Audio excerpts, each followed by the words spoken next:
कभी कभी इतिहास में एक आदमी ऐसा आता है जो जुबान से तलवार चला देता है और सत्ता की छाती पर खरोंच छोड़ जाता है। एक ऐसा आदमी जिसे काफी कुर्सियां मिली मगर उन्होंने कभी लोभ में घुटने नहीं टेके, जिन्होंने अपनी पार्टी बीजेपी का झंडा नहीं सच को उठाया और जब भी बोले तो मोदी सरकार की दिल्ली की दीवारें कांप उठी। लेकिन आज वे हमारे बीच नहीं रहे, जिनका नाम सत्यपाल मलिक था। नाम की तरह ही सच के मालिक थे, लेकिन कभी झूठ बोलकर खुद को नीचा नहीं दिखाया।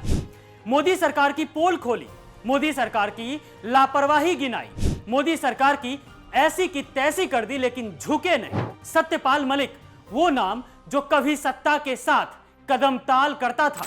बिहार, गोवा, मेघालय और जम्मू कश्मीर के राज्यपाल रहे थे। पदों की लंबी फहरिस्त थी उनके पास, लेकिन उनकी असली पहचान थी उनकी बेबाकी। वो बेबाकी जिसने सत्ता को आईना दिखाया।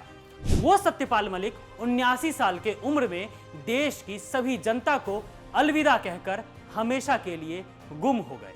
लेकिन आज हम आपको वो बात बताएंगे जिसके चलते मोदी जी की सांसें अटक गई थी।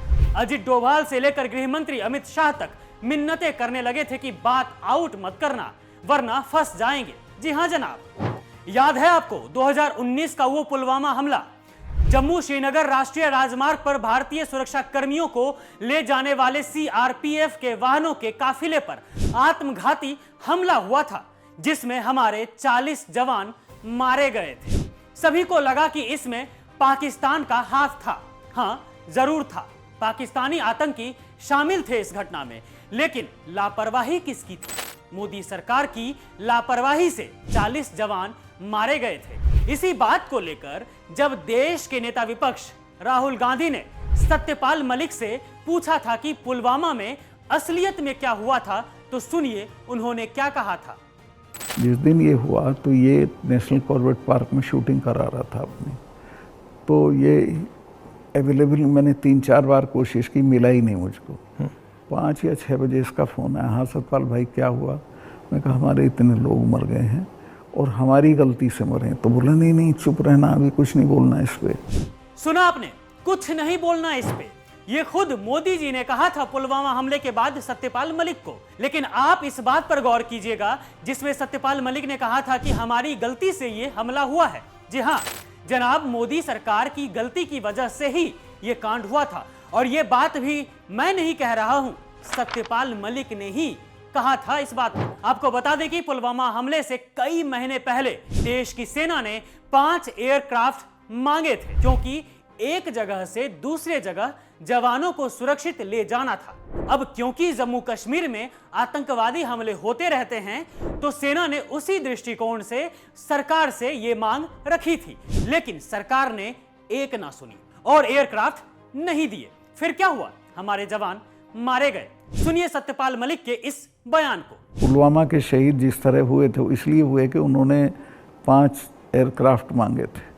अगर वो मेरे से मांग लेते तो मैं इमीडिएटली कर देता। मैं तो वहाँ स्टूडेंट्स जब जम्मू में फंस जाते थे बर्फ में, उनको एयरक्राफ्ट से, क्योंकि दिल्ली में एयरक्राफ्ट इमीडिएटली मिलता है किराए पे। 4 महीने तक एप्लीकेशन उनकी पड़ी रही होम मिनिस्ट्री में और 4 महीने बाद वो खारिज कर दी कि नहीं देंगे। तब वो सड़क से चले। गृह मंत्रालय ने खारिज कर दिया था हमारे जवानों के रिक्वेस्ट को, लेकिन मोदी जी सेना के आतंकवादियों के खिलाफ उठाए गए हर ऑपरेशन पर अपना चेहरा चमकाते रहते हैं। जैसे अभी कुछ दिनों पहले पाकिस्तानी आतंकवादियों के खिलाफ चले ऑपरेशन सिंदूर को लेकर क्रेडिट लेते फिर रहे हैं मोदी जी। खैर, सत्यपाल मलिक ने मोदी सरकार को किसानों के मुद्दे पर भी चमका दिया था। किसानों के मुद्दे पर जब पूरा सिस्टम अंधा, बहरा, अल्जाइमर पीड़ित बना बैठा था, तब सत्यपाल मलिक उन्हें याद दिला रहे थे कि दिल्ली सिर्फ सत्ता की नहीं, संवेदनाओं की भी राजधानी है। उन्होंने कहा था कि मैं किसान का बेटा हूं और झूठ नहीं सहूंगा। आपको बता दें कि सत्यपाल मलिक बीजेपी में थे तो जरूर, लेकिन अपने बयान को लेकर मोदी जी की आंख की किरकिरी बन चुके थे। लेकिन फिर भी सत्यपाल मलिक को तनिक भी फर्क नहीं पड़ा। वह सच बोलते रहे, वो मोदी सरकार को खुद के सामने झुकाते रहे, लेकिन खुद कभी नहीं झुके। पर अफसोस कि अब वो हमारे बीच नहीं रहे।